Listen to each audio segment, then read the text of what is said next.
So I'm going to go ahead and log in here as the Checkers campaign. This is one of our customers here at bizM3, and the reason I'm using them as an example is because they have a very active campaign with lots of numbers in it, so that you can actually take a look at see how this works. So when you first log in, what you're going to see here is the main overview page of the activity for your account. There are three major things that are on this page, although at this point you can only see two. I'll scroll down here in a second so you can see the other ones. The campaigns at the top here show you all the active campaigns and how many messages that have gone out into to them, as well as what type of campaign they are. On this particular account, the campaigns are all opt-in. There's a couple text-to-wins here, down here. And so that will give you a brief overview of what campaigns that your particular account will be running, what type of campaign they are, and how many messages activity have gone in through that campaign. This number here, so that 4281, is an overall activity for that campaign from the beginning of the campaign. So there's no date range on that. Over on the right-hand side, we have a calendar here. And the calendar shows you what messages have been sent in the past and which messages are coming up in the future. Each day that has a message activity on it will have a star. So for example, I'm going to go back to July. You'll see here that there are several days on this particular account on Sundays that messages have gone out, practically once a week on this particular account. And so you can actually check to see what message was sent by clicking on today. And that will actually show you the messages that were sent. So by clicking on the 31st, you're seeing the two deals that went out for this particular account and what the text of that was. You'll now be able to go back and even copy and paste the text from previous campaigns and reuse them really easily for outgoing messages. In order to send an outgoing message, you would just simply click this Create Message button at the top, and I'll get to that here in a minute, but that's how easy it would be. Or you can click the Compose link in the calendar itself. The third thing that is on this main overview page, so you've got campaigns, which is all the basic activity for the campaigns, the calendar for each day, and in the future there'll be a star if there's upcoming messages already scheduled, because you can schedule in the future.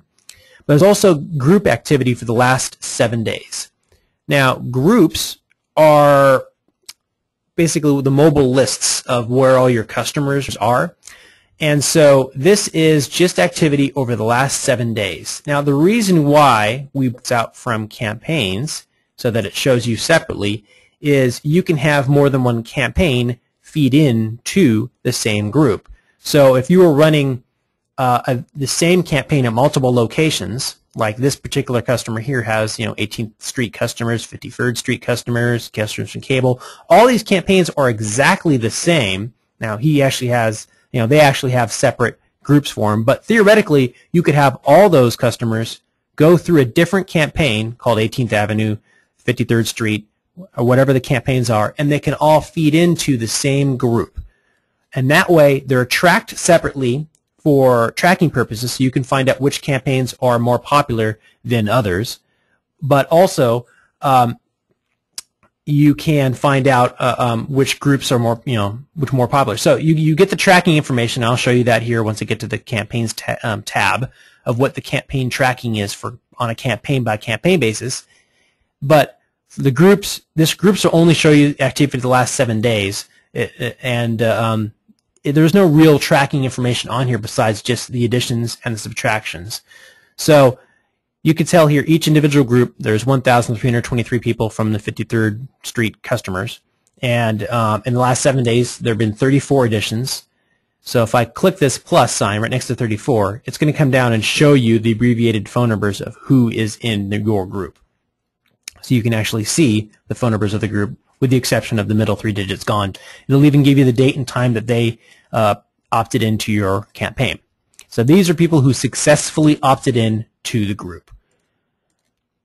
The other is the people who have recently removed themselves from the group. People sometimes tend to opt into a campaign to get whatever deal, and then they'll immediately opt out, and that's fine. That's all perfectly allowable. So anyone who opts out will show here. So it doesn't matter what point they opt out, but you get to see the exact date and time that that particular phone number opted out.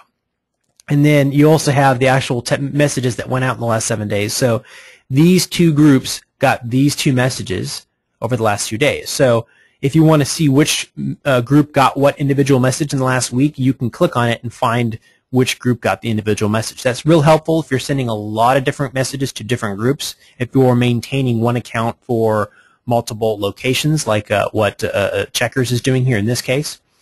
So if I wanted to see what this individual message was, I can click on that, and it'll take me to that message.